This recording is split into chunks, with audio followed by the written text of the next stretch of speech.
Hello! Hi guys! Hello my friends. Hope everyone's having a good day. Welcome back to Dubster. And for this time, we are covering Drifting Dragons. The show I hinted at, saying that another voice actor was it, or that Polygon had covered it when talking about Levius. And yeah, gonna be honest, this one, I'll stick around and you might find out why you may want to give this one a pass. So, Drifting Dragons is a seinen manga produced by Kodansha, written by Taku Kuwabara. Yeah, I thought Yu Yu Hakusho too when I saw that name. I'm sorry, I can't help it. But it came out in July 2016, and as of March of 2020, has 8 volumes. An anime adaptation by Polygon Pictures, the ones who did Levius, Knights of Sidonia, etc., would run from July to March of this year, and then airing on US Netflix, or NetDolflix, for those dolphins in the audience, would air on April 30th. Of course, it was complete with an English dub as well. I guess I should be happy Netflix dubbing their anime. Unlike you, Amazon. So now that we've got that out of the way, what is Drifting Dragons about?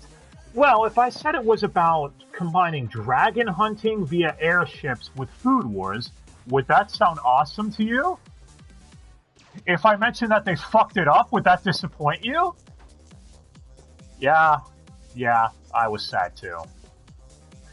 Okay, so basically, we follow the ship known as the Queen Zaza, which are a ship with people known as Drakers, or dragon hunters. You see, dragons have basically become the top of the food chain, and it has become a sort of business to hunt down these dragons and either sell them or cook them and eat them. Thus, this crew makes new recipes with the dragons, and you even get some moments where it tries completely ripping off Food Wars with the characters having food-gasms while eating. You could tell what this author was inspired by. Hilariously, I'm still trying to figure out how this is a seinen when the anime clearly toned it way down. I don't know. I always found that strange when anime studios either tone up a manga way from what it was, or toned it way down. In this case, it seems like they toned it down, because something about this seems very seinen-like to me. So who knows? Maybe I'm an idiot. Maybe I'm wrong. So, this anime, of course, is only 12 episodes, meaning I don't think we get the full scope of what it could do. I'm not going to get too deep into spoilers now, but I will say it begins episodically, with each episode focusing in the beginning on one of the crew members, until around episode 5 or 6, when then it picks up into becoming an arc. And I'll get into my issues near the end with this situation, because there are moments where it works, and others where it doesn't. As far as the animation style, I've seen people online say this is one of the weaker ones from Polygon, where you'll notice the CG at times is on point, but then other times will look ugly as shit. So,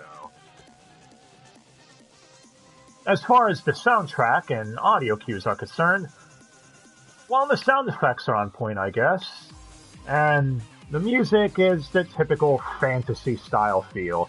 This show tries having a hype song, but it's nothing compared to, say, something like Fairy Tail, done by the legendary Yasuharu Takanashi. You know, the composer for Fairy Tail's music. Look, those out there who don't like the Fairy Tail anime have to admit its soundtrack is still fucking legendary. So, the soundtrack in this is nothing special. You're going to notice a theme here with that. Moving on from that, let's get into why this is called Dubster Dive. So first, we have Mika, advertised as the main. He's basically someone who for some reason has a keen sense of smell higher than most people, and is able to sense a dragon from far away, and he does crazy stupid shit like jumping off the ship to land on the back of a dragon to kill it with a spear and all that stuff. He's your typical dumb shonen pro tag that only thinks with his stomach. Anyway, he's voiced by Billy Kometz, or Billings Kametins, as I like to call him. Naofumi from Shield Hero, or Josuke from JoJo. And to be honest, with what he's given here, I think he does an okay job. After him, we have Takita, voiced by Cassandra Lee Morris, who we've touched upon here before. She voices Asahina from the Danganronpa games, and she's also Taiga from Toradora, or Morgana from Persona 5. Takita is, in my opinion, the true main character, being as how she's the one narrating most of the episodes. She's also the one we see most of the anime's perspective from, as she's the newest recruit of the Queen Zaza ship, and is the only one who goes through any meaningful growth throughout the entirety of the anime, where she learns how hunting dragons works, what you do if you want to cook the dragon, etc. After her, I should mention, I guess, Cassandra Morris did okay as this character. After her, though, we have Gerard, the other new recruit of the group, voiced by Johnny Young Bosch. And, yeah, Gerard is, I guess, one of the navigators. He sits up high in the crow's nest and looks to spot stuff. But as far as Johnny Young Bosch's portrayal, it was okay. Again, you're not going to get something like Ichigo or even, I don't know, the main from Tower of God out of this. This is another run-of-the-mills Gibbles role. Johnny and Bosch isn't bad here. It's just par for the course, I guess. Next, we have Vonabelle, voiced by Colleen O'Shaughnessy, or Ino from Naruto. And she does really good here as the big sister type. If anything, I'd say she gave one of the best performances in this dub. Next, we have Gibbs, who is the vice captain of the ship, voiced by Keith Silverstein, or Silverstein, who we've also covered from Danganronpa. He voiced Mondo in the game's adaptation. He's also Zasolno in Soul Calibur, or Zack in Dead or Alive, or even Hunk in Resident Evil. And Keith did a decent job here. After that, we have the captain, Kroko, voiced by Jake Green. Someone I'm not terribly familiar with, and he seems to have voiced in a few cartoons, so I don't know. Maybe I'm muted here and someone's gonna be like, you dumbass! After him, we have Capella, who's the pilot of the ship, voiced by Christine Marie Cabanos. Okay, I'm not gonna lie, her being in the last 3 Dubster dives back to back to back is all coincidence, and yeah, I wasn't meaning this to turn into a month of Christine Marie Cabanos. I promise you that, trust me. It's just a coincidence is what I mean, or just a coincidence. Overall, she did okay. Again, it's another average role for her. Next, we have I guess you'd call it the comedic relief trio with Alejandro Saab, or the Suave, man, as I like to call him, Alejandro Suave, or Kaiju Films. Most of you might know him as Charlotte from Dragon Ball Legends. And, yeah, it's always nice to hear him in a California dub. I'm still used to hearing him over in Texas land, so kind of cool hearing him here. We've covered him before as Scorpio from Saint Seiya's new dub, and yeah, I think he did okay. Next, out of that trio, we have Bryce Papenbrook, Makoto from Danganronpa. Again, I'm starting to notice, it's like Danganronpa reunion here, man. And yeah, Bryce did a great job. Again, I always enjoy Bryce as a voice actor, so Aaron Yeager, etc. After him, we have Todd Abercorn, who's the last, I guess, member of the trio. And, I mean, it's Todd fucking Abercorn, guys, alright? Todd Abercorn's amazing. And I'd say he did okay. The problem with this trio, though, is they didn't get much time to shine. I haven't even gotten through the rest of the crew members yet, and keep in mind, this is only 12 episodes. Do you see the problem yet? I mean, Keiji Tang is in this dub, as is Doug Airholes, and Kirk Thornton, and yet I can't give too much of an opinion on their performances because there's not really much to say. For what screen time they had, they did an okay performance or gave a good performance, but it wasn't enough to leave a lasting impression on me. I should mention Tony Azzolino was in this dub, and I mentioned last time on High School Girl, like, hey, I never heard it before. Well, now I've heard 2 of his works, I guess. The one interesting one I would like to point out, though, is the character Hero. He's voiced by Damon Mills. For those who are underaware, yes. Damn it, wanted to talk. Unaware, Damon Mills is primarily a Texas voice actor working with Funimation and Sentai. He's worked, I believe, with a few other California dubs, but it still surprises me whenever he's in a show over here. And yeah, he's mostly known for voicing the main in Sounds of Life, as well as Hades in Saint Seiya the Lost Canvas. Show we need to cover at some point. Huh. Overall, though, again, he did okay, I guess. We also have Chris Smith and Kyle McCarley, as well as Kaylee Mills, who we've covered here before on Record of Grand Crest Tour. I'd like to go into more detail about these characters. The problem is, it's a little hard to do so when this anime has the problem of too many characters with not a lot of them getting focus, as I've stated. Now, as far as the ADR director, I was unable to find them, so if someone would, maybe please let me know down in the comments. Be curious to know if this was yet another Todd Abercorn ADR direction or something. I don't know. But, yeah, this was a very average English dub. It's par for the course with who California likes to use in these situations, especially with Billy Kometz and Johnny Ambash and Colleen O'Shaughnessy. Nothing wrong with anyone here. I guess the standout ones, simply because I'm not used to hearing them in these dubs, is Damon Mills and, well, Alejandro's starting to be used more in these dubs.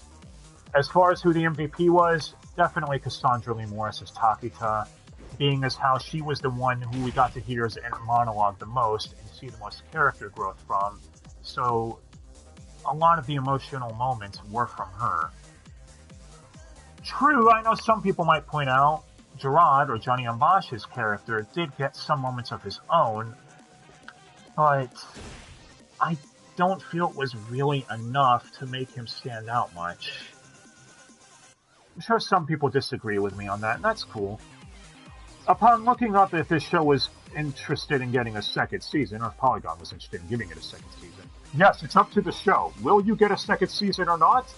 Tell us, Drifting Dragons, you have sentience. This show received mostly mixed reviews, with negative criticism from one group and another group saying it was okay, and I can understand why. It's not an awful anime by any means, and there are bright spots. Again, there are some genuinely good written moments here, and you can tell it has potential if it were to keep going. Maybe some more would pick up from it. It even tries covering themes of, should we kill the dragons? They're just, hunting for food. But then they're like, well, humans are just trying to take the top spot of the food chain again. So I feel like if they explored those themes a little more in the future, maybe the manga did. I don't know. But as the anime stands now, it's very average. I'd give it a C. So yes, I'm weighing in on whether or not it's good or not. I will be decisively indecisive on that and be right in the middle. Not terrible, but not great. So, if you want to watch it, I don't think you'll hate it. It won't be a complete waste of time. But at the same time, you're not doing yourself any favor, or doing yourself any disservice if you give it a pass, rather. As far as spoilers, there's not much to talk about here with that. I mean, basically said my piece. A lot of the characters have next to no growth as the show goes on, with the exception of Takita and maybe Gerard a little bit. Mika, the alleged main character, which again I strongly disagree with, and the entirety of the anime doesn't change from episode 1 to episode 12. Neither does most of the other cast. For example, Lanabelle, or Colleen O'Shaughnessy's character, has her own episode near the beginning, wondering why she's in this ship in the first place and why she became a dragon hunter, or draker. After the episode, this never gets mentioned again. By the end of the episode, she's like, I think I'll stick around a bit more. I have my reason. And that's it. With Gerard, the only piece we find out with him in his episode is his dad told him stories about a glittering dragon breed or whatever. And by the end of the episode, he was like, everyone's telling him, oh, it's a fairy tale. There's no such thing as a dragon that glitters. Well, the anime did the predictable thing, and of course, he found a dragon that glitters, giving him more motivation to stick around and be a draker. And it's stuff like that. It's very basic. Even then, I actually saw people online say that there were times where they were rooting for the dragons over the heroes, saying they wanted the dragons to escape in order to survive, that what they thought the heroes were doing at times was cruel. And I guess it's a fair argument. I mean, they even make it a point saying the dragons normally don't attack humans unless provoked. So, unless I'm remembering that wrong, which, you know, we're human, I could fuck up. I've done it before. But someone can correct me on that, I guess. But either way, if that's the case, if the dragons only hurt humans when provoked, why are we provoking them? Yeah, they say the organs of a dragon are great advancements in medical science, but doesn't that make us kind of dicks? I mean, they're just flying through the sky, minding their own, and we're just like, no, bitch, we want your body, yo. I don't know, it seems a little bizarre. Anyway, I will say the last 3 episodes of the anime are definitely the highlight of it, and if you make it there, you'll see what I mean, and where the show definitely has the most potential. It even has Christina V as a character that shows up then, and she's doing a voice similar to her Killua voice from Hunter x Hunter. So, I thought that was kind of nice, kind of cool. I haven't heard her do that voice that often. If ever, actually, outside of Hunter x Hunter. But, I don't know. If you skip out on this show, you're not going to be missing too much, I don't think. It's up to you guys if you want to watch it. Like I said, I give this show a C for cuck. What about all of you? Maybe y'all liked it more than I did, or maybe you hated it more than I did. Let me know. And if there's anything you'd like us to cover, let us know down below, and we'll do our best to cover it at some point. But yeah, as far as if this show's getting a second season, nothing's been announced yet, and personally, I'd prefer Levius to get another season from Polygon over this. If this show gets a season 2, I guess I'll check it out, and maybe I'll do this as a Dubster Dive Revisited. But based on this show getting very mixed reception compared to Levius, which got a great reception, I don't see this getting a second season anytime soon. If you want to watch a show similar to this with airships and battles, I'd say Grand Blue Fantasy is the way to go. That show's not perfect, but I'd put it above this. And if you want to watch a show that's all about cooking food and recipes and seeing the extravagant meals someone can create, go watch Food Wars. That show I'd actually say is brilliant comparatively to this. And at the same time, like I said, I did give it a C, so if you want to run through it, maybe you'll see something in it I didn't. Anyways, guys, I'm Elvis X. Thank you all so much for watching. And yeah, I'll see you all next time.